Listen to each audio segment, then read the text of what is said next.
Thank you for joining this afternoon for KSB's monthly nutrition presentation. Also, thank you KSB Community Wellness for hosting these virtual educational programs.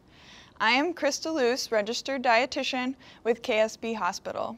Today, the topic is, what should your plate look like? Feel free to leave any questions or comments in the comment section below, and I will follow up after the presentation. So today I wanted to talk about MyPlate. It's a program by the USDA. This is a very good visual of what our plate should look like. So ideally, we're looking for 1/4 of our plate protein, 1/4 of our plate whole grains, and then 1/2 of our plate fruits and vegetables. And then we also want to make sure that we're including a dairy source as well. So today I wanted to demonstrate how to cut an apple. So really important to focus on some of those knife skills so that way when we're in the kitchen preparing food, we're the safest that we can be. So the first thing when choosing to cut or deciding what knife to use when you're cutting. So I brought a chef's knife here, which is a larger knife, typically used for chopping. And then I also brought a paring knife, which is generally used for smaller cuts of food or, just for a little bit more control. So we want to make sure that we're choosing a knife that's appropriate for the food that we're cutting, but also based on comfort level as well. So, you have to kind of see how you're feeling in the kitchen to decide which knife we're going to be choosing.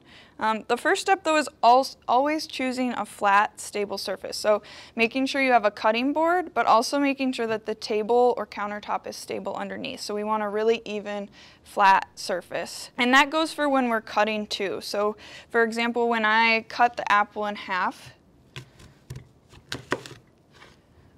when we cut the next section, we don't want it to be on this side because as you can see it tips and it's really unstable. So we'll want to flip this side down so it's flat.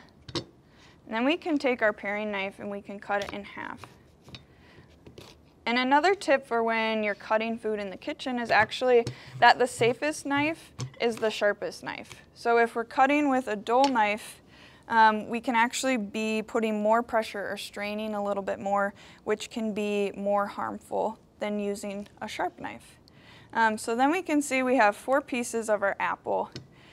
So we can stand it up and we'll take our paring knife here and we'll just cut the core off of each.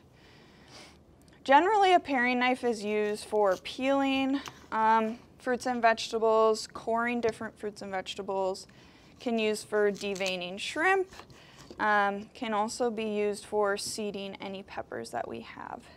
But as we can see, using a paring knife for this is important because we're actually cutting a curve, so we need a smaller knife for more control. Then what we can do is cut our apple into slices. Oops.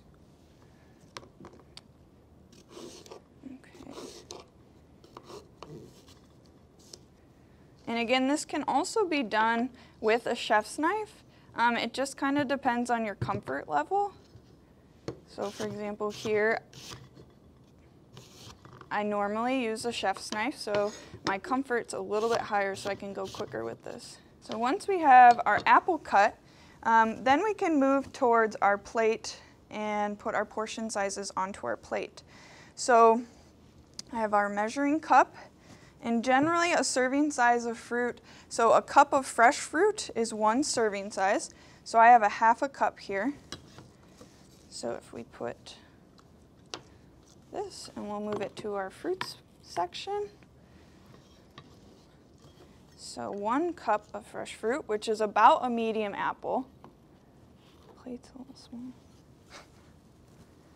Then the same goes for our vegetables. So about a cup of raw vegetables is a serving size. So again, I have a 1/2 cup, so that's why I'm doing 2 full cups of this. And then if we were to use cooked vegetables instead, that would be about a 1/2 cup, so only 1 of these. Then we have our whole grains. So a serving size of this is about 1/2 cup, so I'll just do 1. And this is quinoa. I cooked this last night, and to cook it you do 1 part grain to 2 parts water. So for example, I did a 1/4 cup of quinoa, dry quinoa, and 1/2 cup of water. You put that in a pan, bring it to a boil, and once it boils, you'll reduce it to a simmer, put the lid on, and cook it for about 20 minutes or until all the water has absorbed.